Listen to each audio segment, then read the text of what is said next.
Good morning, everybody, or good afternoon, evening, good night, wherever you live. Welcome back to the All Skills Race for both racers and viewers. We have today a race between Sylvie and Caliris in the 1-3 bracket. I believe they're called brackets in Swiss. But this is the final round of the Swiss format. Both of these runners have essentially already been knocked out of the potential for a final bracket Top segment. 16? Yeah. Yeah. But so this is a race for honor. This is their last chance for a win essentially, and I think both of them actually really want it. So Yeah, I Calorie, mean, go ahead. I was going to say, they're pretty close as far as their PBs go. Caliris, the best time I could find for him was a 102.58. And I believe Sylvie just PB'd a couple weeks ago with a 1 flat 26. So they're fairly close. I do believe Calories had a better race time just during his last race, and his PB is a 56 to my knowledge. Oh, okay. Yeah, so he's quite intimidating. His movement is very, very good. The last time we saw him race, he had a little bit of trouble with some bosses, namely Hornet 2 and the Hollow Knight, which honestly, if you're going to die to bosses, it should be those two. Sylvie, on the other hand, uh, Sylvie is on his quest to get sub hour. He's been wanting sub hour in a race as well, so that'll be his main goal here.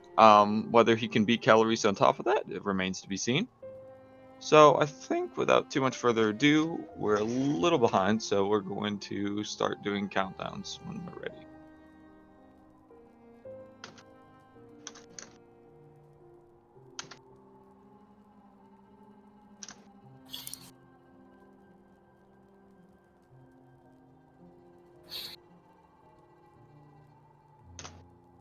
Alright. Anyway, oh, go ahead. I was just going to say, it looks like both are ready, so I'm going to do the countdown really quickly here. Okay, thank you, Kitch. You're welcome.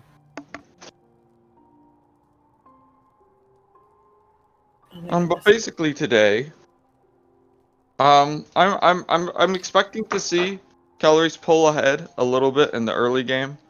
And then Sylvie is going to have to hope to make up some time during bosses or maybe just counting on a couple of larger mistakes in, say, Sea Peaks or later in Deep Nest, if he's looking to win this race. Yeah. Sylvie also has been practicing the end game, especially quite a bit, learning one cycle Umu. The Valley edit of the one cycle, I believe, primarily has become his most consistent strategy. So there's a potential we could see that in the race. Calories, I don't. Actually, what's crazy about Calories is he did have some trouble with bosses, but he did manage to get the one cycle, I believe. So that was cool. So we might see one cycle from both racers here, but yeah, I don't quite have too many other expectations for this race. I think that I would like to see. I think everyone likes to see a race with minimal differences in RNG. I don't think if we see a 9 Balder spit for one person, I hope the other person gets a 10 Balder. That's all I'm gonna say. Yeah. But hopefully we can get some minimal differences in RNG, get a good run here, and hope that neither of our racers die, and just are able to show off the game to the maximum of their ability. It should be a good race. Oh, Sylvie did fall after. Oh, and Caliris did as well. Both falling after pogoing that Vengefly, so. Oh yeah, that's quite rough. But I do have to ask, do you know if Calories has managed to finish a race without any unintentional deaths? I do not. I could look it up though. Yeah, okay. if you would want to. I'm actually curious about Sylvie. Off the top of my head, I don't think Sylvie has. Sylvie has had unintended deaths, yes. Yeah, but in every race is the question. Oh, in every race. Yeah. I know that Calories has had some unintended deaths. But I was just wondering how consistent it was. So both runners are actually leaving King's Pass at around 1 minute. Surprisingly, even considering how abnormal that is for both of them. Normally you would want to see a 52, 53. I know that both racers are capable of it, but given that they both missed some movement, they both end up at around the same time. So quite fortunate. I don't want to see the differences piling up on either runner too early on.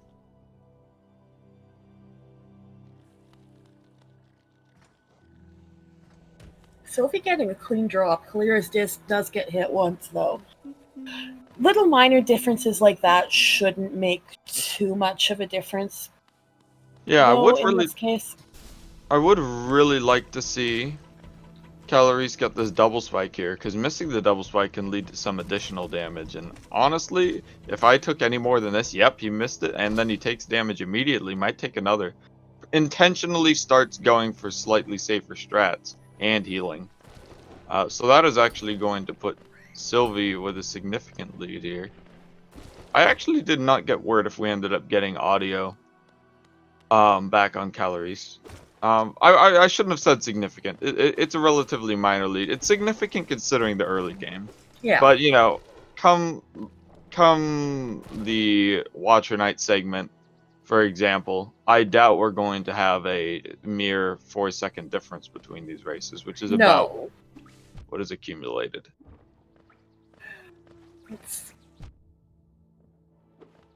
Sylvie actually takes an extra bit of damage there on that tick. I think he might have taken some extra damage on the pogo as well. Yeah, so Caliris and Sylvie have taken unintentional deaths in every round of the tournament so far. Okay, so it's fun. That's actually pretty fun. That means that both of these racers have a somewhat high range of volatility. I guess you could say. So this like people always say anything can happen in these races, but this is actually an anything can happen race. This is a race where we could essentially expect a death. And honestly, definitely give a huge congratulations to either racer that does finish with that one. Yeah. But yeah, here we have both of them going after the False Knight. And both of them should be able to heal to full here, despite both being on somewhat low HP. That's why HP doesn't really matter too much in Crossroads. The fact that Caliris, or Caliris, as I've heard of him called, had to heal there is the only reason he's only 2 seconds behind Sylvie. I think that if he had chosen not to heal, at which he didn't come close to death anywhere on the split, he would definitely be currently ahead. But, you know, maybe that's definitely, yeah, that's analog memes for sure. Sylvie's mentioned that he sometimes, you know, gets an upward direction or an upward bent to his, when he moves his analog and just sits or reads dialogue on a bench. He gets a snapback a bit? Yeah, something like that. That was definitely not an intentional bench sit. That's all that I can really say there. Sitting on full HP on the way in doesn't really make a lot of sense. So no. So now we're heading into another RNG section of the run where there will be balders spitting either fireballs or little balders at you, and this can affect a little bit more than the Gruzzer drops. Tournament record, I think, is 9? Or how many balder spits? I've heard it was a little bit higher than that. But 11 now? This really is the only, well, it's not the only RNG bit. I lied. That's the first RNG bit, is the balder spit. The next one is going to be, oh, it looked like Sylvie actually missed some dialogue mashing there. Both Caliris and Sylvie are going to sit on the bench on the way out. And yeah, Caliris just slightly in the lead now. Yeah. So all these slight differences in movements and stuff are making a difference. You'll see more of it as the run goes on.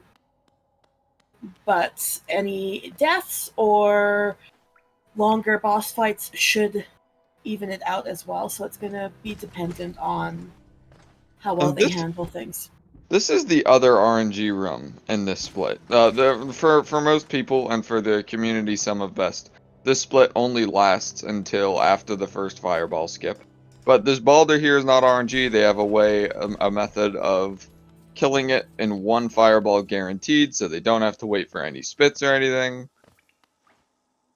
Whereas, Sorry, go ahead. Caliris just gets that first fireball skip while Sylvie misses it. But go ahead. It is worth mentioning that it is something that is exclusive, I believe, to 1221. Not something that can be done on any of the later patches, that quick kill. Yep, definitely worth mentioning. This is a 1221 race. There's a few tech differences, inventory dropping, lever skips. We'll be getting into all of these later on. Though inventory dropping we could talk about right now. There isn't a very important fireball skip coming up. We want both our runners to grab about 9 hits of soul. Each runner with a little less is going to be okay with that. Maybe just a little extra soul collection in the last run before Moss Knights. It looks like both our runners got their fireball skip. Beautiful.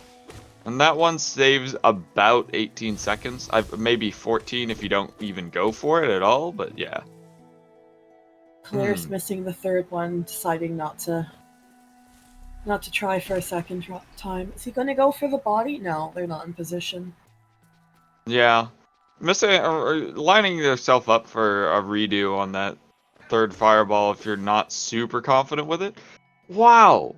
Just with one man pogo, Sylvie puts himself back in the lead. Both of them failed that trick, that third fireball. But does Sylvie go for it? I thought he always went for the body bounce. Oh, he went for it. He missed his fireball skip. He jumped and he fireballed and okay, he didn't go for the Moss Knight leap at all. But that's all right. I think Caliris went for it, didn't get it.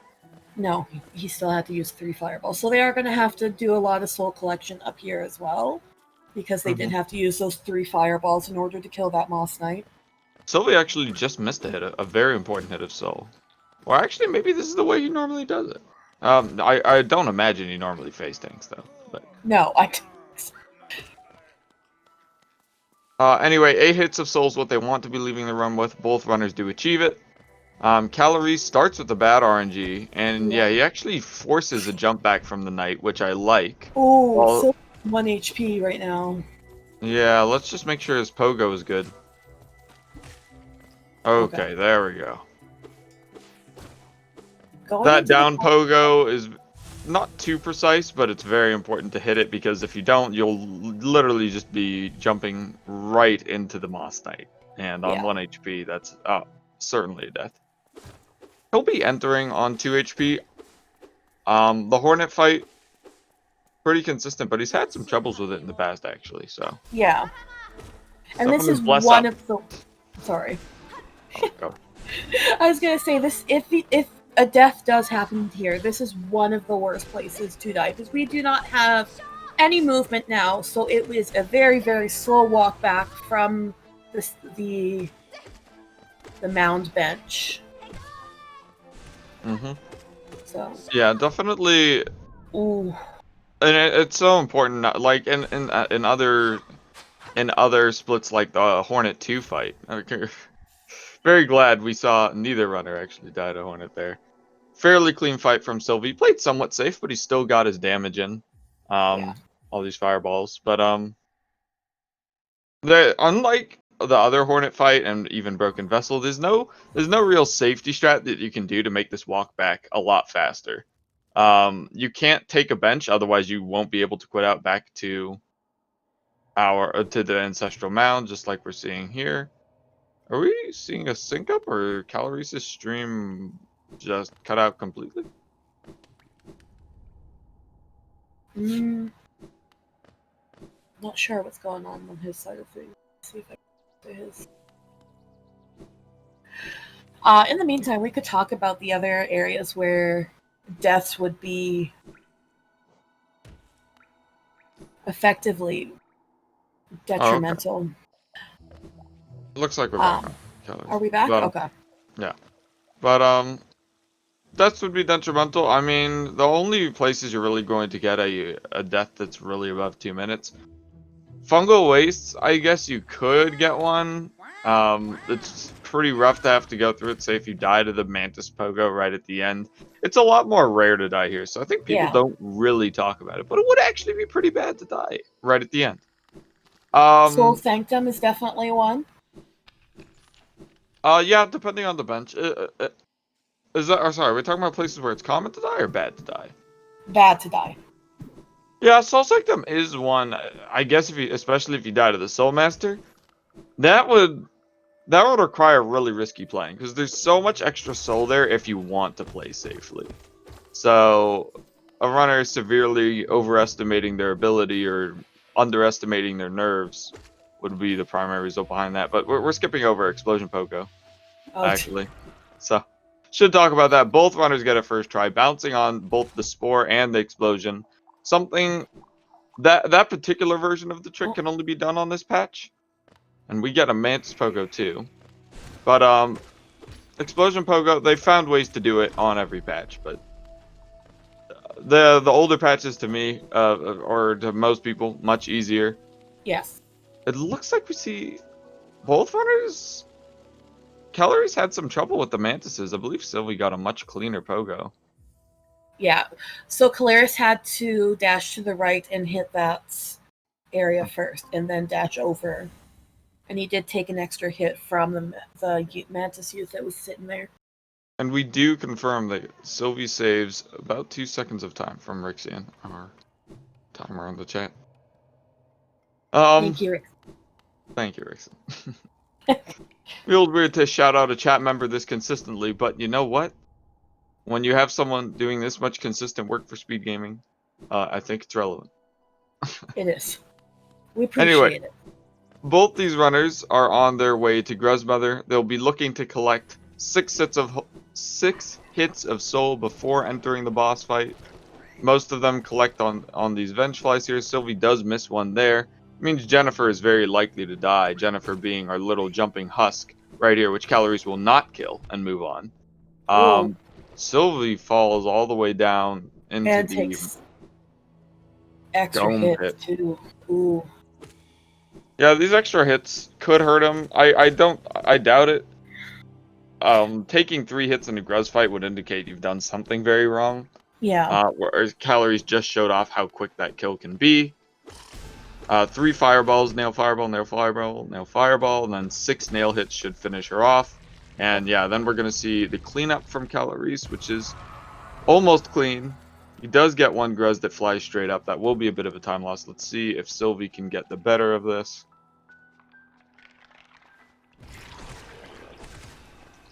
Yeah, he's got He the gets 2 that flew up as well.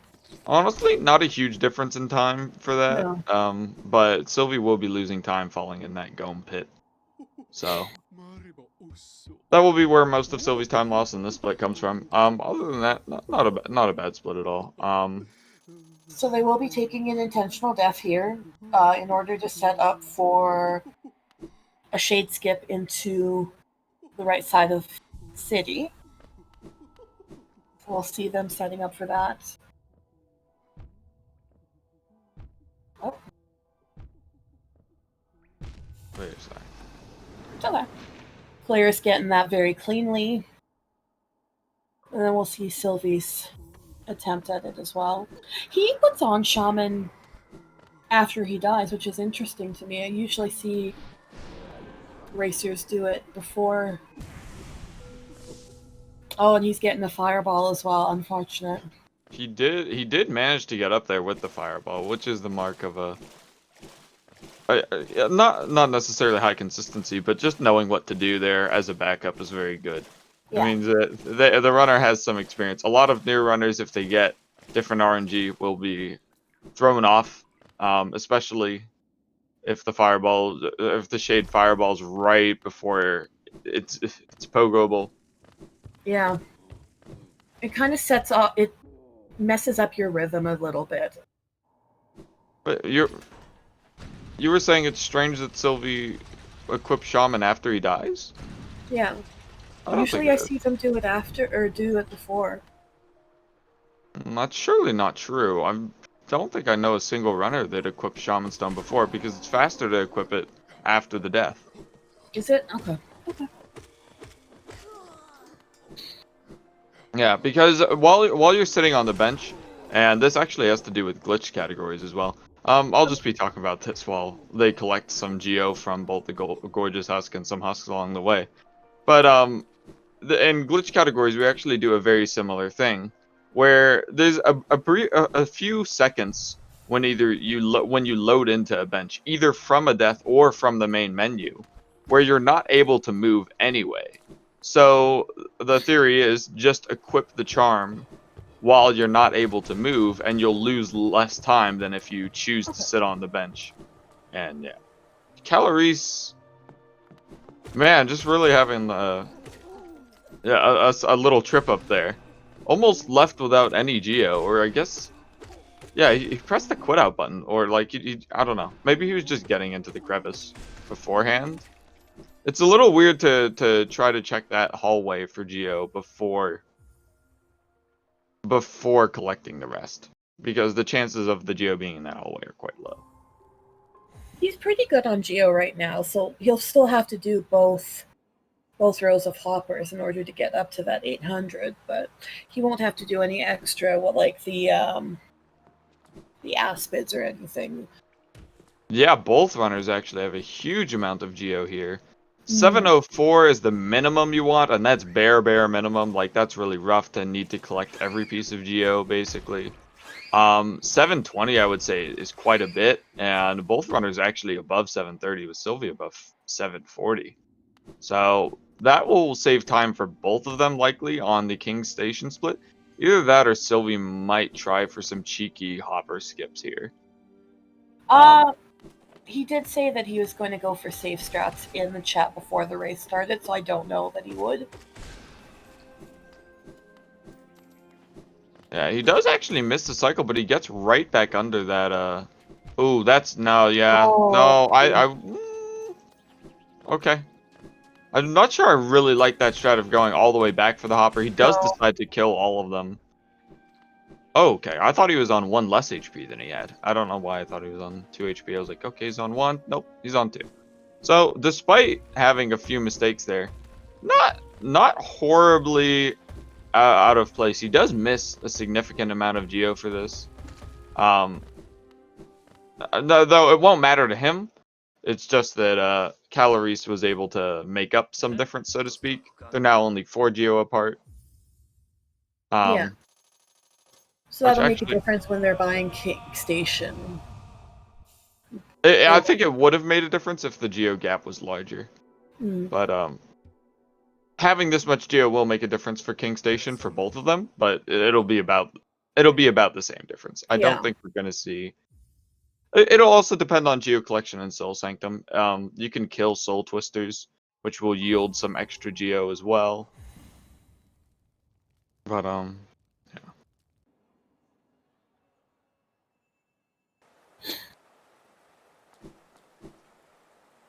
Caliris making his way up to that dark room, doing one of the lever skips that we were talking about before that is exclusive to the 1221 patch as well. Yep, and this lever skip not requiring dash slash, unlike most of the lever skips we'll see here. Yes. The lever skips, the dash slash is such an important skill because it allows for these additional lever skips, especially because it allows it in this area, where first off we can sequence break, one of the largest sequence breaks in the game actually, to get into the Shade Soul area without fighting a boss. So, and also without getting the Elegant Key or the Shopkeeper's Key, both of which are required to even challenge the boss that normally guards this. Caliris opting to use 2 fireballs there will mean he's a bit low on soul to start the fight with, unless he finds another place to collect it. He's on his way to Shade Soul, but afterwards they have to fight another Soul Warrior on the way to Soul Master, mainly for geo. It shouldn't be an optional boss, but this dash slash lever skip thing that we just saw Caliris perform there makes it into an optional boss. Another reason why I love 1221, because if you are doing it on current patch or anything of the like, it is an extra 800 geo that you would have to spend in order to be able to get this particular skill. So that lever skip does save a lot of time and a lot of geo routing. Sylvie did the same thing, by the way, where he did 2 fireballs to kill the Soul Twister, but he actually had more soul coming in to this fight. And Caliris, okay. I believe that's actually like the highest level reset of the elevator. Most runners will just, yeah, reset it a little bit like that. Good. Yes, one more nail hit. Perfect. Yeah. So that was a somewhat unique version of the quick kill. Quick kill just meaning that you get 4 Shade Soul hits right at the start, 2 double hits. This guy's giving him the worst RNG possible. He actually just failed. He doesn't have any soul, so he was just resetting the roam. Like, I would have been okay with him getting that soul jar by the elevator, honestly. Just dash slashing through it. Through the wall. Oh, he really doesn't want this guy to teleport into him, and now he's in his way. And oh wow, he's getting really. Whew, this is stressful stuff. Sylvie, meanwhile, on his way to fight the Soul Warrior. He's just hanging out there. He really doesn't want anything to do with this, and he accidentally hits the elevator. No. This has to be one of the most tense versions of this room that I've ever seen. That gives Sylvie a significant opportunity to catch up too now, as well. Yeah, Caliris. Although he played with confidence in a lot of areas, really just trying to farm soul from the Soul Twister, which is the most dangerous of the enemies in the room. Okay, so he's not going to be going for the quick kill on Soul Master. He did open those jars. Yeah. I wonder if Sylvie will go for it. Yeah, so not only will Sylvie be entering this room, I believe, ahead of Caliris on time now, but he'll have the opportunity to go for a much faster version of this fight. Caliris destroyed that opportunity quite literally when he broke those soul jars, as Gidge was mentioning. You need those soul jars there in order to fireball them off screen. Sylvie misses a fireball, and he still might have a much faster fight. Get one more nail hit. Perfect. Oh, Soul Master's 1 Shade Soul away from death for Sylvie. I'm almost certain. Oh, he didn't even need that Shade Soul. He was 4 nail hits away. And now, although the Soul Master's dying on both their screens, Sylvie is about 15 seconds ahead on the timers there. Getting stonewalled by that Soul Twister really did affect Caliris badly for this split, unfortunately. Yeah, and Sylvie also got some really brilliant RNG from the Soul Master. I believe Caliris got some similar RNG, but he just wasn't able to capitalize it because, as we said before, he broke those soul jars that would have allowed him to do so. But the fact is that Sylvie had a fairly good fight with the Soul Master. A little unfortunate towards the end where the Soul Master was just teleporting left and right without giving him any nail hits because he only needed a few more, but nonetheless. Are we getting a sync up here? Yeah, looks like it. Excellent. Oh, maybe not. Or, yeah, no. Maybe not. Oh. Looks like we're having a couple of stream issues from Caliris. There we go. Yeah, maybe we can get a sync up somewhat soon. If the difference continues to grow, or I guess remain the same between these two, I would like to see a sync up. Actually, you know what? I'll call for one now. We'll see if okay. In the meantime, they are making their way out of Soul Sanctum. Soul Master is a hard save, so they aren't able just to save and quit out to the bench. They do have to actually physically walk/dash out of the Soul Sanctum and gather as much geo as they can as well, because they will be buying King Station, which is an extra 300 geo. Caliris is not doing too bad. They're about the same on geo, so we are going to be looking for them to dive through that breakable floor and the first place I would expect them to collect geo is this room coming up right here. I expect one hit and then a fireball. Caliris kind of opting to skip them. I guess he might know that he doesn't really need it. 273 is somewhat comfy to just go for a dive and then a fireball later on. So that's actually a fine choice now that I think about it. Most runners would So only be okay going through that room after killing them. Sylvie does Sylvie, go in, and he's only 2 geo short now. yeah. So a little over geoed for Sylvie, I would say. Like, Yeah. okay, that's interesting. So he Hmm. decided to go all the way to the left and kill. Yeah, I'm That not sure that was the wisest decision. Maybe feeling a little bit nervous after that Soul Sanctum. I do think it was unusual to go all the way to left to kill that Ooh. Nox. But either way, both of them will be making it to the King Station split. Now this is another area we were talking about detrimental death. This where they're going now is considered another semi-scary split. That bench that they took in Spire is the last bench that they will be taking for a while. They are going to be going into Crystal Peaks, which is very cycle-based. If you get off cycle, it's very easy to take a lot of hits of damage before you're able to either get back on cycle or get out of the room. And we are getting a sync up here. Okay. So that was actually what was going on that time. Timer should pause here and catch up a bit to Sylvie's. But anyway, Sylvie now having the visual lead in addition to the timer one, so that was the main goal of that, was to make it a little easier to have Sylvie tried to arriving to grab that locations ledge. first. It looked like What? Sylvie tried to grab the wall and C-dash over for a second. Oh, yeah, that's pretty likely. Muscle memory from other splits is very common. If going through the same area in completely different runs, like the differences between any percent and all skills, can lead to confusion. Going through the same area in the same run is surely even more confusing, so I don't blame him at all for that one. He was having muscle memory for when they're on the way to the Hollow Knight, but not a big deal. They will be entering the Crystal Heart split. Caliris actually took a bit of damage along the way, and Sylvie just took his first hit of damage in the first room. So that's actually pretty suboptimal.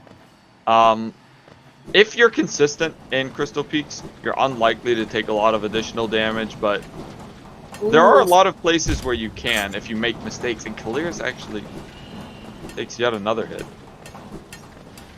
Yeah, Why do I'm Okay, sorry.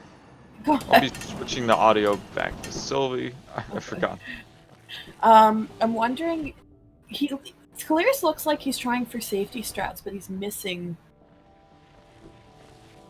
some of it. Sylvie taking some extra hits on that Oh, laser room. He's down to 2 HP going into the top of Crystal Peaks. Sorry, go ahead.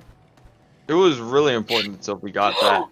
Oh no, man. Caliris just died to the laser room that Sylvie took a couple hits on. So this is what we're talking about. He is going to respawn at that Spire bench. He is going to have to make his way all the way back, and he does not have Crystal Dash yet. Yeah, so there's just going to be simple dashes and stuff to get back over there. Yeah, for anyone less informed on the all skills route, the Crystal Heart is the first goal in C Peaks, but it is not the last. Sylvie actually falls off attempting the dash slash, the Homothety dash slash here. He does show it off a second time with maximum confidence. I would hope we see a damageless cycle here. Yeah. A little strange that he had to. Yeah, no, he didn't set that up right. Yeah, he's off cycle now. He went for the damage cycle, but then he chose not to do damage, which is not exactly how that's supposed to work. There is a setup if you want to go through that run damageless as fast as possible, but what we were saying earlier is that's not really going to matter. Because Caliris took that death and has not acquired this ability, which is, objectively speaking, the fastest ability in the game for mass area traversal, so to speak. Oh my goodness, he almost took that bench, which would have been a huge time loss. Thinking, just muscle memorying a Dirtmouth bench that for a later split. I am very surprised that Sylvie hasn't taken any of the soul totems to heal up a little bit. To be quite honest. Especially going into this next room, the dark room. Yeah, I mean, Sylvie does a safe version of the dark room, so he really shouldn't be taking too much damage, but 2 HP isn't really safe for the G-Dark room specifically either, because you can get double hit quite easily on a lot of these crystals. But we'll see his dark room strat. He should fireball a crystal hunter that you guys was just out of view for chat. Then he should be doing 3 more C dashes, 1, 2, and the third one right here. And he's up and over. Shouldn't have any. Okay, that was a little scary. Wasn't quite sure where that Crawlid was, or not Crawlid. He wants 2 HP here. Glimback, thank you. He wants 2 HP here to be able to perform an early control at the end of the race. We did not mention, by the way, that Sylvie went for both Underplat and for Pogax here, so he's been having a pretty wild split here. He always goes for Pogax, though. Sylvie and Pogax is a thing. Yeah, that's absolutely true. But there's been so much to talk about in these last 2 minutes. I was going to say, oh, Caliris uses a fireball to kill his shade, actually. Very cool. Ooh. Making sure to minimize any extra time lost from that death. And Sylvie makes it here without taking an extra hit of damage at all. He grabbed some extra soul for safety, which I do like to see, but he ended up not needing it, so... And he'll be able to use this, actually, in the future split in Dreamnail to get an early dive to reset the Seer's timer even earlier than an inventory drop would get him. So, yeah. That's actually cool. Meanwhile, Caliris is making his way to the Crystal Heart room, opening up that lever. Didn't take as much damage as the first time, thankfully. Oh, he had his nail art charged up, and I think he let it go before he dashed. So he did end up dropping into those spikes, going for safety strats this time. Will he be going for damage cycle? He is not. Yeah, he's on 3 HP. I'm not surprised that he's going for damage list. Do we get underplat? We get underplat. And he is going to go for that soul totem. Yeah. So, yeah, he might be spooked a little bit based on what's happened. I really do want to applaud Sylvie for that last split. Oh, that's... Okay, yeah. I think Soul actually does carry over all the way to Watcher Knights, so... I think that was a mistake. No, it doesn't. You have to quit out here. So yeah, it won't matter at all. I'm being ridiculous. I know that the Soul would carry over after the dream, but I didn't think about what happens after the dream, which is a quit out. But anyway, I do want to applaud Sylvie for that Crystal Heart split. He does miss a important wall cling here, but it'll only lose him 10 seconds, whereas Caliris lost well over a minute with his last death. Yeah. Probably up to 3 minutes, in fact. And the Crushers are giving him a bit of trouble. Actually, according to Rix, it's 2:38 that he's behind now at Crystal Heart. Yeah, I was just gonna say it shouldn't be 3 minutes because you didn't die like in the Crystal Heart room. Dying as late as you possibly can in Sea Peaks is even more painful than dying earlier, like Caliris did. Caliris is going for the dash darkroom strat, which is a riskier strat. He heals up here, so he's still definitely not going for the slower strat. Yeah. It's a riskier strat, but it's faster. It looks very smooth when you get it right, and on that second try, he does get it right. Very good to see that. How much faster is that than the Sylvie's method? What was that? How much faster is that than Sylvie's method? I believe it's about 7 seconds. Which is an important 7 seconds. 7 seconds in a single room is honestly a lot. It sounds like a little bit, but we're usually talking about differences of, 2 seconds maximum in differences between runners for, rooms that aren't super movement heavy or long. But for just a single room to cost you 7 seconds with a different strat is quite abnormal. Caliris gets the early control while Sylvie starts a fight with the Watcher Knights.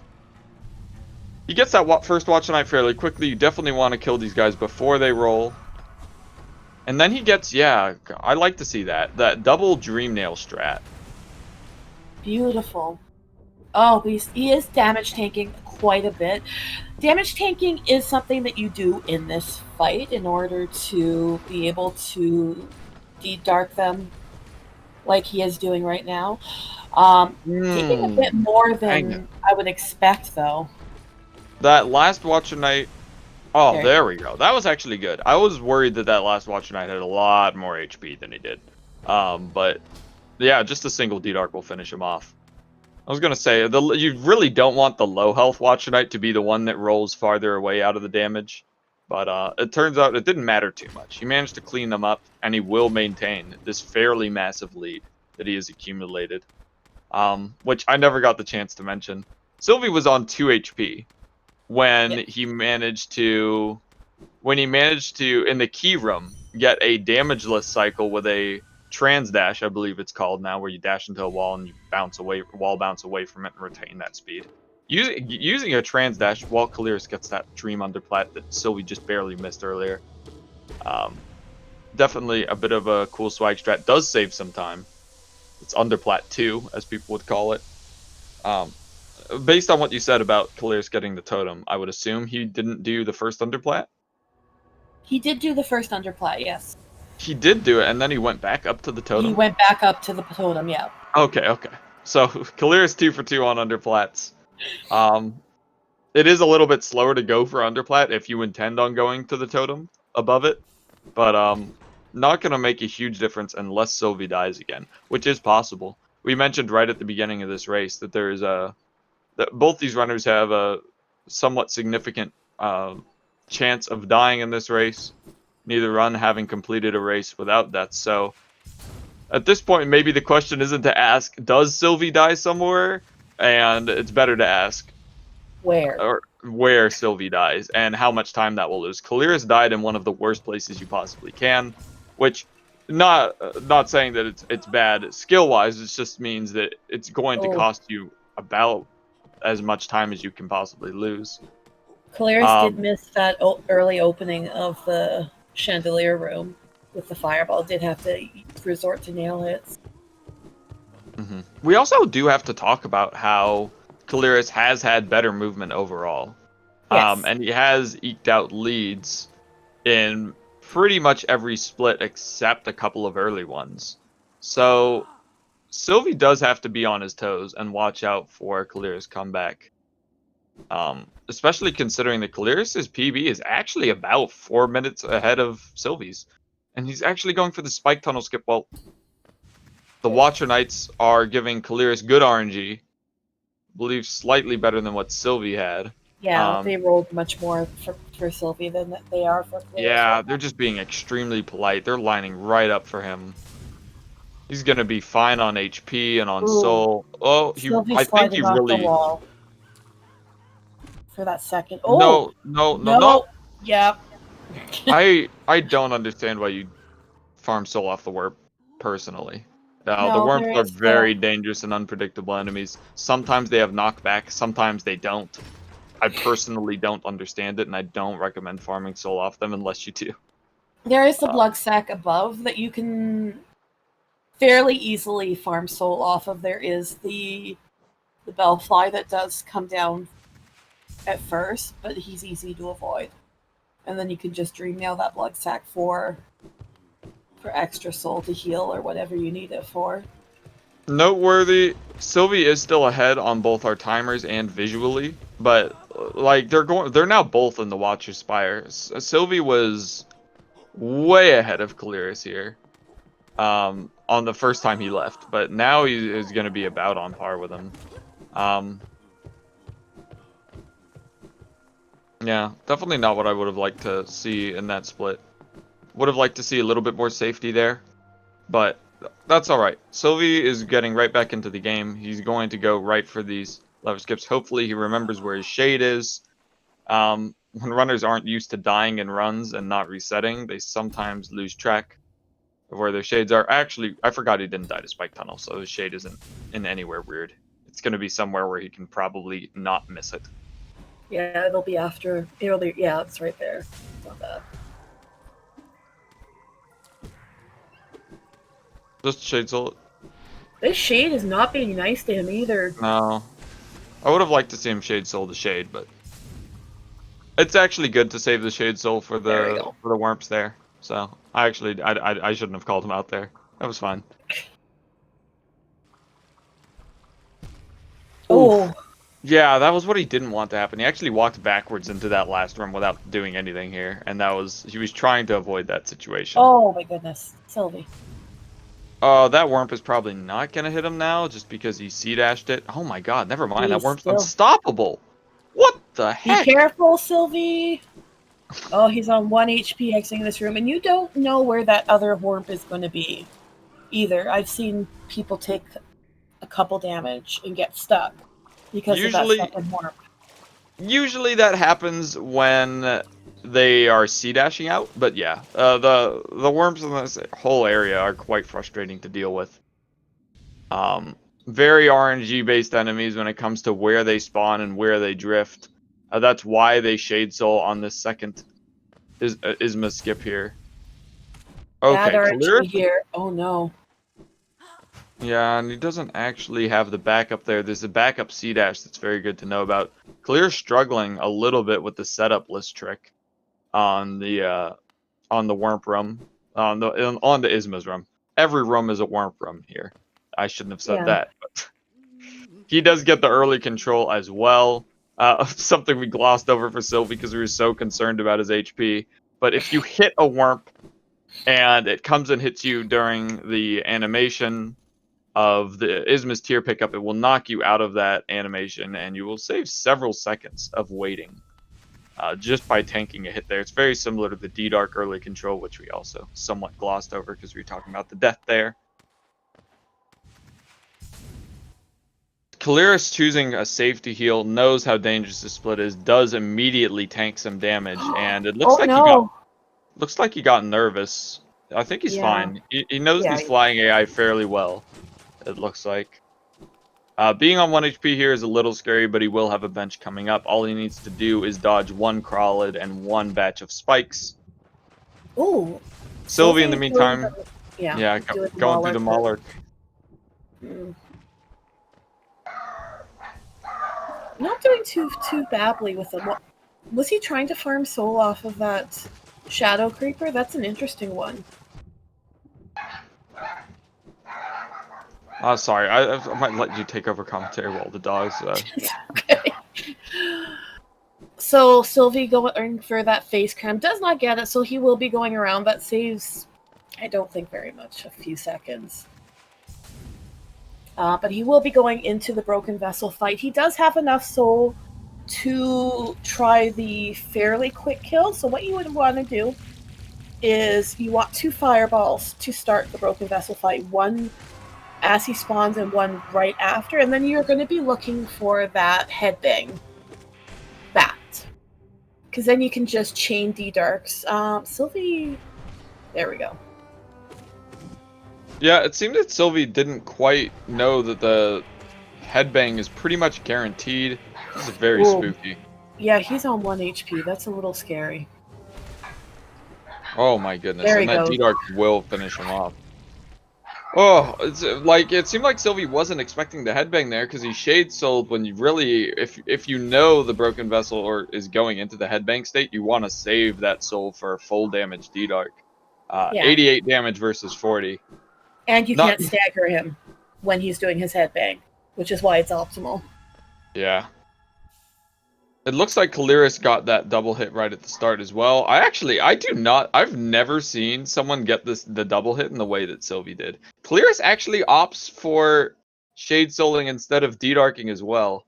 I don't think both racers doing it means that it's the optimal strat. But he actually kills Broken Vessel off very quickly after that headbang. Yeah. So, not too much time loss. I believe he did get the faster of the 2 fights. He is still significantly behind, it looks like, by over 30 seconds still. But according to Rix, it's 56 seconds from the Isma's exit. Right, I was trying to calculate how much time he saved. But it is going to be over 30 seconds even after this split, I'm sure. Almost sure. Oh.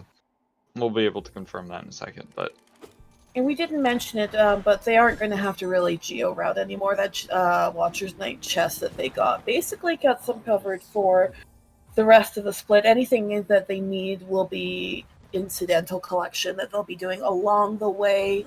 So any enemies that they are killing will make up the rest that they need for the rest of the route.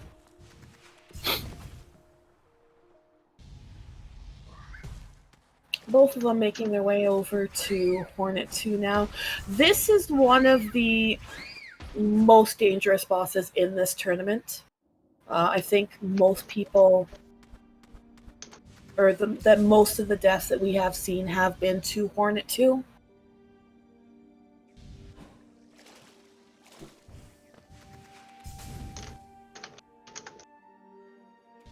See if Sylvie's going to take the safety bench. He did say that he was going to be going for safer strats, so I wouldn't be surprised if he takes the camp bench as a safety bench. Yeah, he is going to go for it. Reasonable considering how dangerous she is. yeah. And it's also, I would say, extra reasonable, if that's even a phrase. Considering that Sylvie does have the lead here, it means that he has a lot more time to play with, and let's say both runners died to Hornet 2. A single death right now for just Sylvie would put him in the lead. But if both runners die to it, then he maintains that lead no matter where Caliris benches. And yeah. I'm wondering if Caliris is going to safety bench or if he's going to try to... Oh, he is going to safety bench. Okay. I wasn't sure if he is going to just try and get Hornet 2 on the first try, just try to make up some of that time. Yeah, that's a very risky strat, and honestly, I think that is a good move from Caliris, because Caliris is not too confident with his boss fights. It's his movement that he's confident in. Yeah. And I think that he has the opportunity to make up a lot of time on Sylvie in other places. And whether he's keeping that in mind, he may not even be watching the race, but I think that was a good play from Caliris, to be honest. Yeah. Because this is where he had 2 deaths in his most recent race. So. Yeah, I believe so. Sylvie treating damage pretty evenly with Hornet here. Yeah, not really what you want to see. She has a lot more than 5 HP. Yeah, there. With that safety bench, though, he only loses... He doesn't lose that much. It's something like... It would be 40 seconds if he died a little earlier on. But I think with how late he died in that fight, definitely in the latter half, it could be closer to 50. Yeah. But Caliris will be going for some D-Darks, some double hits, hopefully. He's going for more safety, it looks like. Which is reasonable, considering the 2 deaths. And considering how his race has been thus far. Yeah, there, he got it first try. Yeah. And that's definitely going to put Caliris in the lead, so I'll go ahead and switch the audio. But I definitely want to talk to these runners about their mental game, whether they were watching the run, whether they knew their opponents were in the lead there, because Caliris deciding to go for that bench will have lost him 15 seconds, but and will have saved Sylvie a lot of time considering his death there. I am quite curious. And oh, nice. Sylvie gets the second try, and honestly, he's not too far behind Caliris. I think he's about 20 seconds. Yeah. I think so. That's why going for that safety bench. If he had taken even the King Station bench, he'd be so far behind here. And this is recoverable. Yeah. If Caliris were to die to the Hollow Knight, and Sylvie were to maintain, Sylvie's been playing really well. He actually hasn't been letting Caliris slip too far ahead in these individual splits, as I might have suspected at the beginning of this. And they have been trading off on the lead back and forth. So yeah, they really have been. Most of that trading off has been due to deaths, but despite these deaths, I would say fairly close between these two. Yeah, it's been a good race from both of them. So now both of them are going to be making their way to the second nail arts, Cyclone Slash. Did I miss something? Did Sylvie go for invis control? Doesn't look like he did.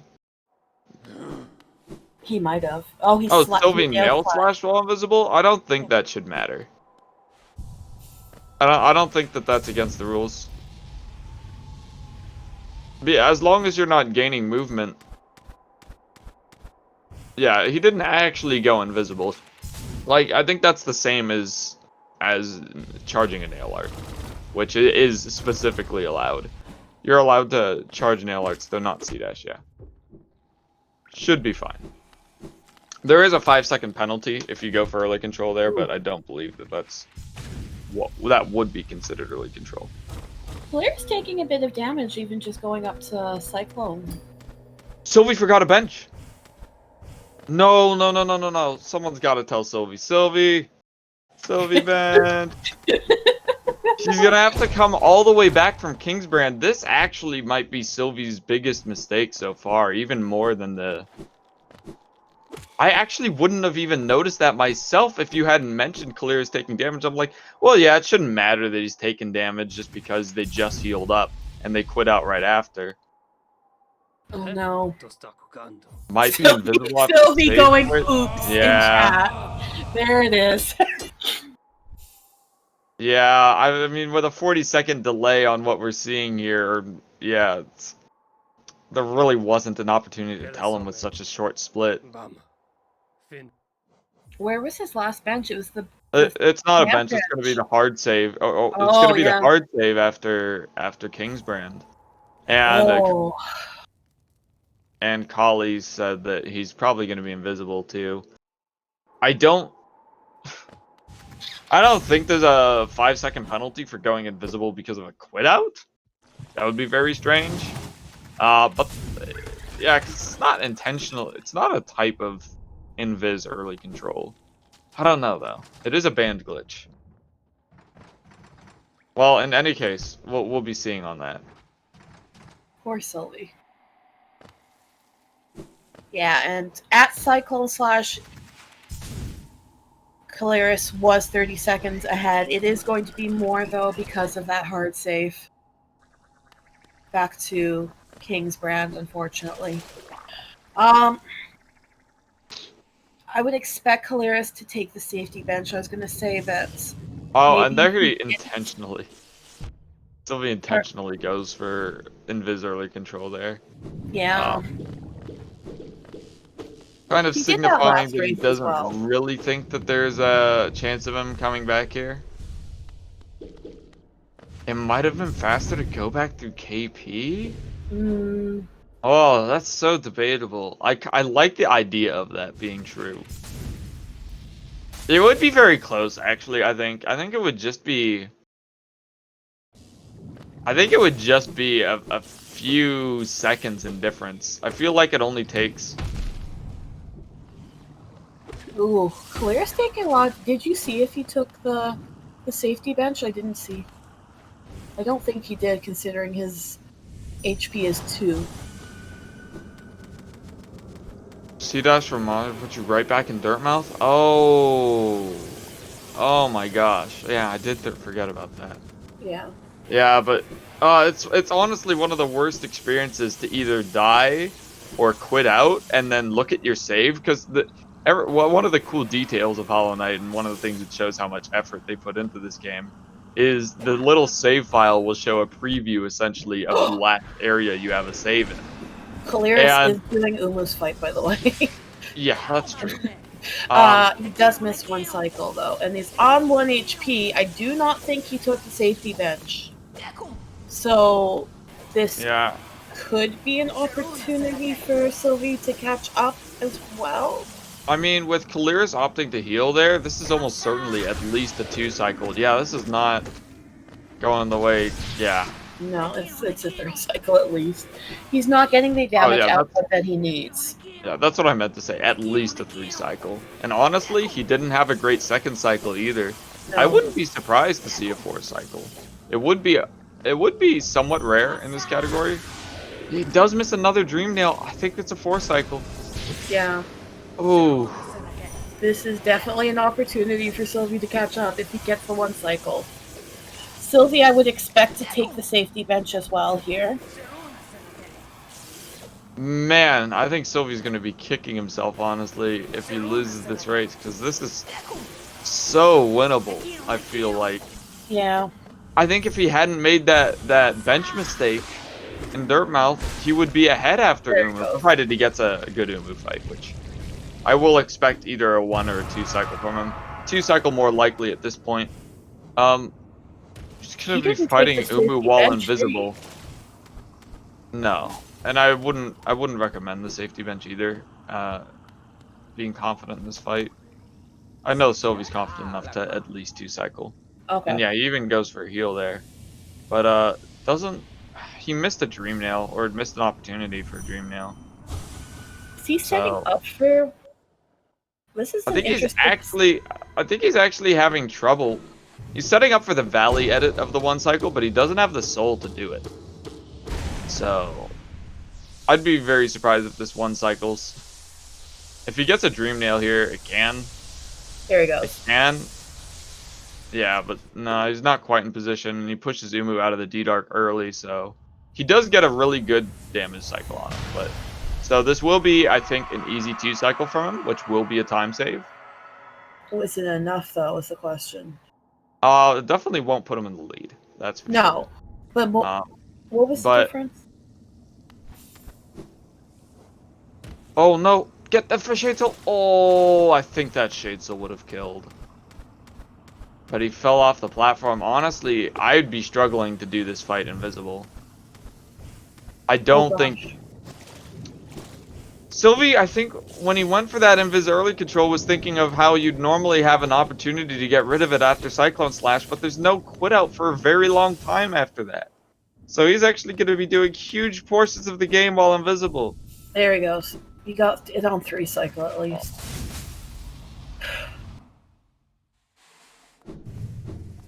Oh. Is it only the safe quit that will make your knight visible again? I'm not actually 100% on that. Yeah, this race is absolutely wild. If nothing else, I can say it's been very entertaining to commentate. Yeah, he could quit out. It would be another time loss if he does quit out after benching in Archives, but he could do that just so that he is visible. Oh, he's visible now. Maybe that's all it needed. Aerospace, I believe it has something to do with quitting out to a place Hornet doesn't come to save you a second time. Okay, yeah, so it does have to do with going back to a place that you shouldn't be by quitting out. Yeah, the developers just didn't quite, at least on this patch, account for what would happen if you just quit out there, I guess, and went back to your hard save. It's strange that they would put the hard save in a place that you're not really supposed to return to. I guess it's in case you manage to die in the collapsing shell of the worm. But Sylvie is on his way out from Monomon. He is visible now, so it's okay. Yeah, the dream should fix. Going into dreams and into Z-axis doorways fixes a surprising amount of glitches.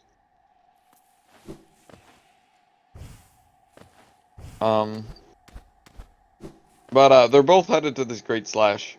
Caliris just about to pick it up. Sylvie just starting on his way out.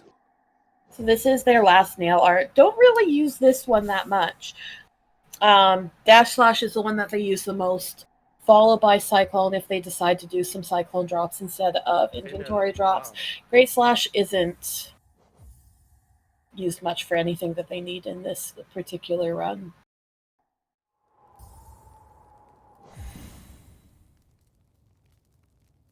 Yeah, they do use a Great Slash in one specific place to get a little faster wall breakage, but yeah, other than that, really minimal. Especially because we get it so late in the run. And in this category, the nail is really just a soul gathering stick. It doesn't do that much damage. 5 isn't really able to compare to 80, which is a double hit from a Shade Soul, 88, which is a full D-Dark, or 120, which is all 4 ticks of the Abyss Shriek that we get at the end. Now we do see Caliris heading into Queen's Gardens. He will be going to the Wraiths Arena. It'd be kind of interesting to see how he sets this up. There's been a few different ways that I've seen runners doing this. Also, whether he will be doing he is going to be doing the C-Dash just to get rid of these squits before closing off the arena so they don't wander in. Ooh, Sylvie on 1 HP. Man, he's gonna have to play so carefully here. He's got full soul. He could heal. Yeah, he does take a heal. That's fair. Yeah, just one tiny mistake here. You wouldn't want that to be... Well, not the end of the run, essentially, but... Wouldn't want that to be the way to go out on this split. No. As of right now, he's still respectably close to Caliris. I'm sure he wants to keep it that way. Caliris doing very well with this Squid Arena, managing to get Wraith very easily.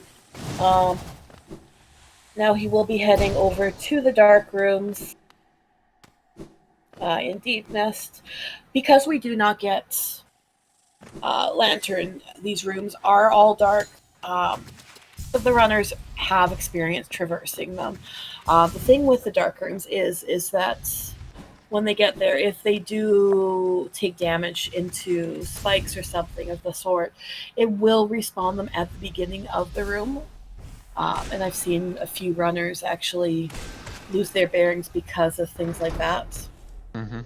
Gonna see if Caliris... No. That's a little far to the right, yeah. Mm-hmm. No underplat here either. Yeah, he goes for first underplat, but not second underplat. Or, sorry, he goes for first and second, but not third underplat. I do severely... Doomsaying? Oh no, Colette, please don't doomsay our runners. I was gonna say that because he skipped the first and second underplat, because he skipped the third underplat, I don't think he'll go for the fourth one in Deep Nest, which could lead to a Deep Nest fall. Sylvie going for the Squid Arena. Ooh, was going pretty well until he missed that squid, the hit on that squid. Yeah, honestly, not a bad cleanup. Not a bad cleanup. It could have gone worse. I think he would have liked to get that nail hit and heal up before here, but yeah, being on 4 HP isn't a big detriment. We might see him heal at the gate, we might not. Caliris, in the meantime, going through his first Dark Room quite niftily. Looks like he knows it well. He's doing his inventory drops. He does D-Dark here for safety. Oh, and there's the hazard respawn we were talking about. It's going to reset the room because he has aggroed that one spider that spawns there. Yeah, it seemed almost pausing a moment to gather his breath or think about whether or not to heal. Being on 2 HP here can be scary. Yeah, especially the last Dark Room, because you can get wombo comboed by that spider pretty easily as well.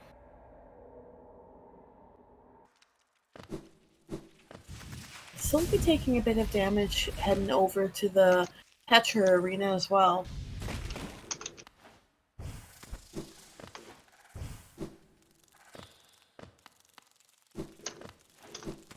Sylvie going for underplat and gets it first try. Let's go. And here I'll be showing off the Great Slash. Starting off the charge a little late. It looks like Caliris did take a bit of damage that he didn't want to take there. Sylvie taking some damage as well. The difference between these two is that Sylvie definitely has a place coming up where he's able to heal, where... Caliris... Oh. Pulling a Sabi, missing the hole. At least he's through the Great Slash so that he didn't hard fall when he fell. That is something. Yeah, Sylvie taking some opportunity to heal off of these. Are they Moskins? I forget what they're called. I don't think they're Moskin. Moskin are the green path enemies. I wouldn't know the name for them though. Well, at any rate, they're pretty safe. Their spikes don't hit you, so they're fairly easy to farm as long as you don't run into them. Moss Creep. Thank you, Colette. Oh. No, yeah, the spiky ones, I think. Yeah, the spiky boys. No, yeah. The moss creeps are the ones that walk on the walls and stuff. Oh, okay. Yeah. We have like a flying moss creep or something by a completely different name. Yeah, spike boys, I don't think anyone knows. They're spiky boys. They're soul sacks in this they're green colored soul sacks, carrot enemies, some Ooh. people call them based on the thorns, but Sylvie getting hazard respawn there is going to reset the room. I thought he had actually made it, but he did run into the spikes at the top there. yeah. It's a little rough because now there's going to be some additional spikes. We'll have to remember that. Oh, no, he actually didn't break them the first time around. Oh, but Oh, he's 1 on HP. 1 HP.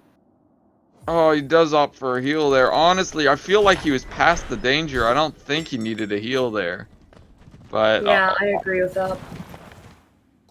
yeah, that last spider, like, because I think the devout is a lot more dangerous than, like, the devout is still going to kill Sylvie if he's on 2 HP, right? Yes. But I wonder if he's going to farm soul from the devout below the one before Hera. that would be the smart move. Sylvie missing the entrance to Deep Nest as well. Here he goes. Alright. Caliris, meanwhile, making his way to Abyss. Are we going to get Swag Door? Oh, he looks like he's setting up for Swag Door. I've honestly seen, like... Sylvie takes that death there. That's really rough, and that was what I was trying to get at there, was that the devout at the end is way more dangerous. Fighting the devout is way more dangerous than it is to be on 1 HP, because the devout's going to kill you on 2 HP anyway. Yeah. So healing there does nothing, but it deprives you of soul, which you need to fight the devout with. It's a little bit of nervous decision making, I think, from Sylvie there, but Yeah. Would have been a better opportunity to save that soul for the D-Dark and the Fireball just to get rid of the Devout. And then going into the dream with Hera, you would have had your HP back as well. Hopefully what we're seeing here is a sync up. Yeah, it looked something like a sync up there. No, it wasn't, because it just skipped forward in time to after the... Dang it.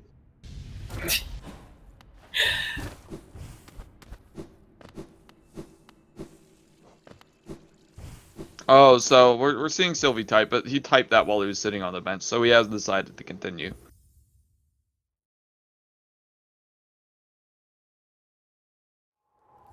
A death in the beast den, like...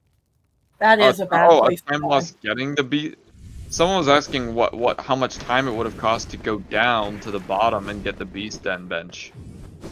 And honestly, I think the answer is going to be under 40 seconds, which I think on 1 HP may be worthwhile. Oh, well, Sylvie. maybe, no, yeah, No, that's where I think he said GG. That's why I think he said GG because of that. Yeah, my brain is not quite comprehending there. The chat is not the one that's delayed, it's the video that's delayed. I shouldn't have meant to say that. GG to Sylvie. Respectable.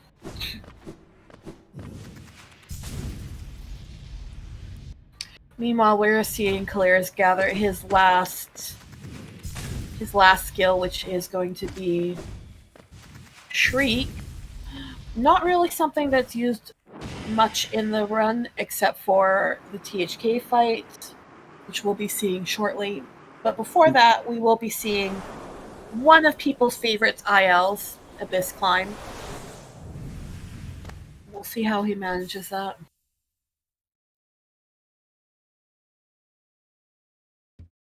Yeah, the really unfortunate thing about Shriek is that it's objectively the most powerful spell, dealing 120 damage compared to D-Dark's 88. I guess a triple hit from a Shade Soul could compare, but mostly in this run we're just focused on double hits, and D-Darks for the most part. So it's a huge amount of damage for all 4 damage ticks, but we get it so late in the run, there's simply nothing left to kill except for the Hollow Knight. Yeah. It does see a little more usage in 106 and 112%. 112% especially, because they don't have the benefit of flukes. Well, But Flux is broken. yeah, flukes are completely broken. This is yet another pause, I guess, with It's Caliris's. Caliris Yeah, here. Caliris is. This is almost certainly not a resync of any kind. No. That's a mark. Caliris gets through cleanly, it looks like, though. He's still on full HP, so. No, kitty, go away. I'm interested to see where Sylvie's going here. Probably kill He's Milo. done with the raid. Kill Milo? Yeah, he's probably going to kill Milo. Making his way downtown. I guess this is. I'm just not used to seeing people kill Milo from this position, I guess, but this is actually how you would get there. So. Yeah, I'm pretty sure it is. I have resigned myself to seeing it happen. There we go. Another Milo lover broken. You hate to see it. I'm not broken. I'm not gonna fight. I think that's what broken means. No, I'm not broken. I'm bent, not broken. Alright. Very well. But, we will see Caliris here heading in to the Hollow Knight fight. We're going to want to see... Honestly, I should have been more focused on the Abyss Climb, but then again, the Abyss Climb was stopped prematurely by a stream freeze. He did get through it cleanly. He had full health, so... It looks like it didn't go too badly. Yeah, probably no spike hits or anything, because yeah, you wouldn't want to heal there, even if you did take a hit. Ooh, Sylvie. That was a neat dodge. I'm surprised he's not dream nailing these golems. To get some soul. At least to heal up, if not to take care of that enraged Vengefly. But anyways, I think Caliris is concerned about the enraged miner, to be fair. enraged miner. Anyways, Caliris is doing his THK fight now, and there's where we see the wraiths. The wraiths. You do have to get very, very close for all of the ticks to damage the THK, so there will be some. Is he actually saving Sly here? This is not the path to Milo. What is he saying? Hi to Salubra? Where is he? He's gonna go save the grub, isn't he? In King Station, or just below King Station. Is that what he's doing? That's a scurry thing, isn't it? In any case, Caliris is finishing up the fight now that his team is there it is. There we go. Oh, he's gonna sit tomorrow. Very nice run. Yeah. A few deaths, but that was a very nice THK fight. GG to both runners.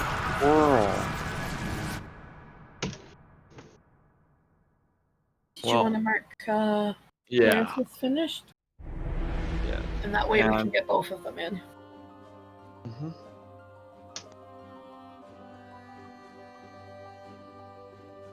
Finally a sync. Ouch. Oh, chat said finally a sync. A sync, let's go. We did have several resyncs from our volunteer. I do want to thank him for that. Yes, thank you very much. Never got an invite? Yeah, I think we'll have to manually invite Sylvie, but that's fairly easy to do. I don't see Caliris down below either. I'm almost certain that it worked for him. Sometimes forfeit, I think. Messes it up, okay.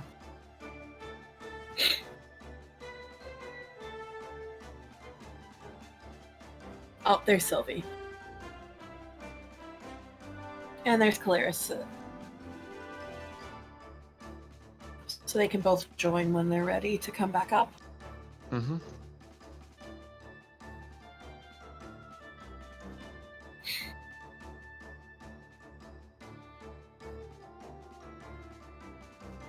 Hi, Sylvie. Hello, Sylvie.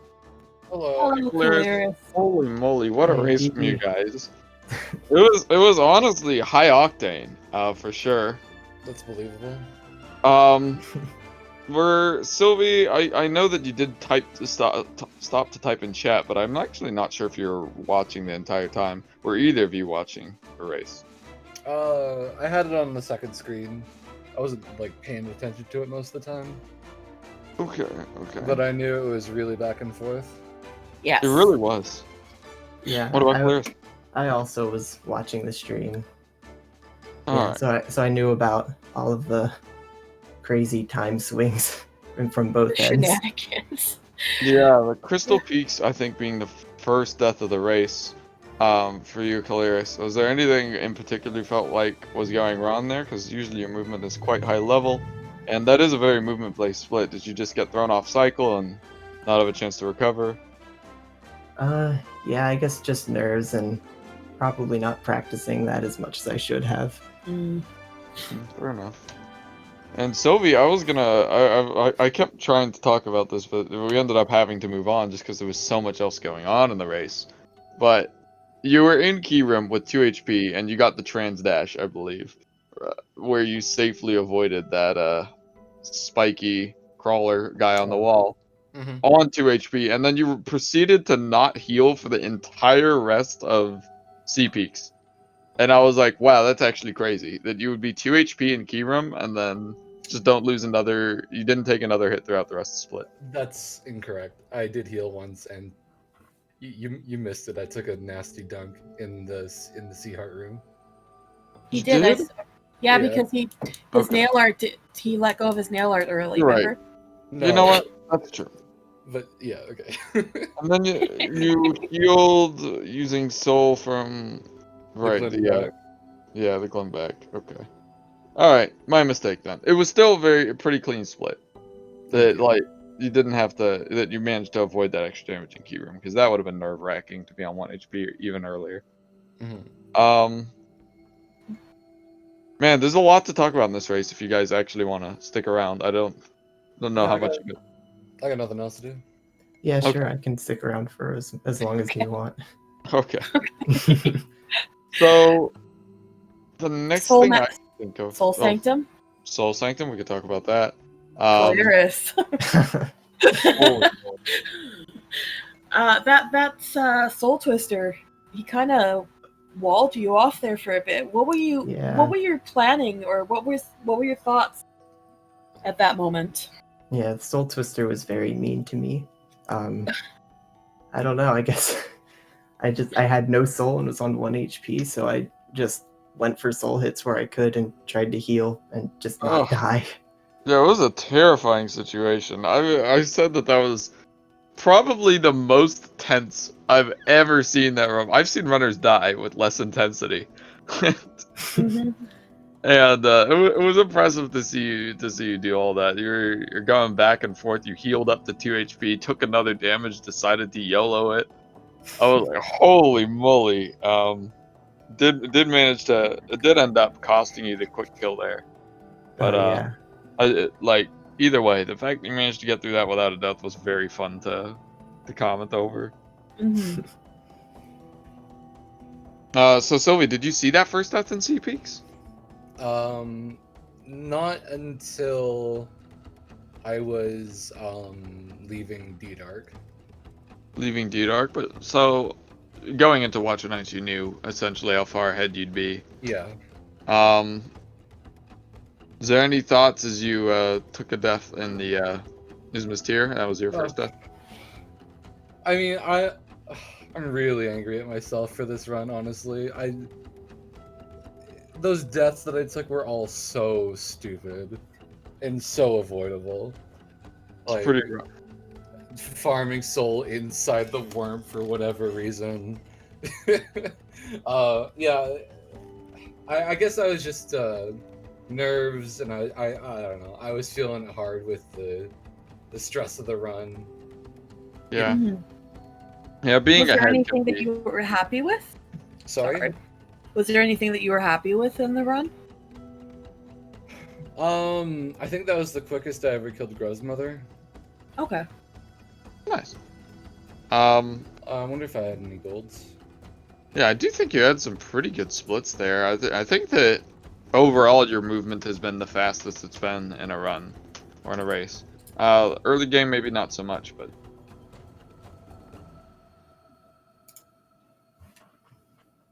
Oh yeah, I golded King Station and D-Dark. there we go. Okay. Fair. According to my life split, I also golded King Station. Hey. Yeah. Gee. Oh, are you sure you didn't gold Cyclone Slash with a bench skip there? That's a 2-second time save? No, Colette was actually mentioning too that you could have just C-dash from above Mato and it would have taken you back to Dirtmouth. Yeah, she did mention that you probably didn't realize where your save was until it was too late. Yeah. Like, I quit out, had a little gasp moment, then saw where the respawn location was, and I was like, oops.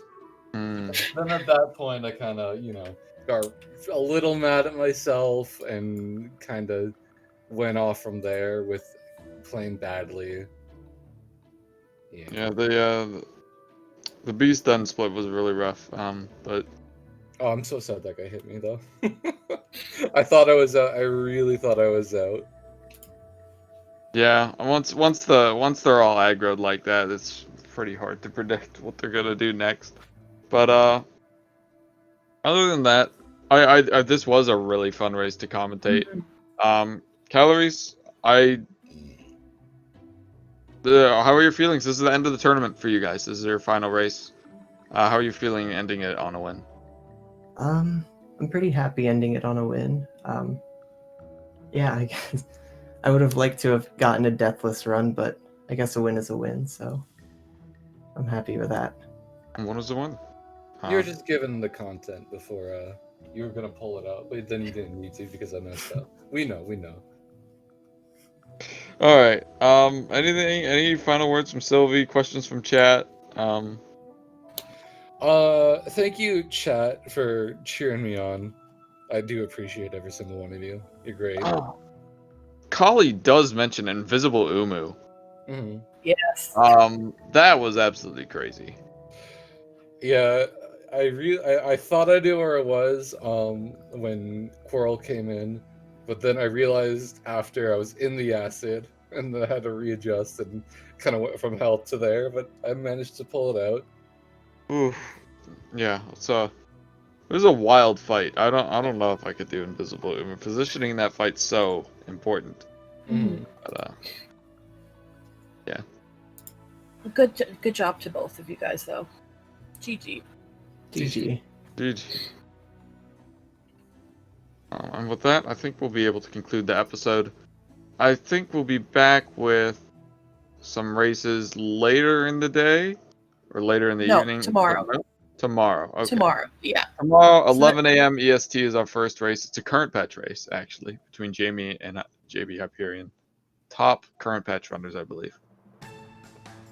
Yeah, there will be 3 races tomorrow, and then another 3 on Sunday. So we have a packed weekend ahead of us. Excellent. So with that, we'll be wrapping it up here. Thank you to both the racers for making this a fun race to commentate, and thank you for chat. Thanks to Rixian, as usual, being here. Thank you to my co-com. All right.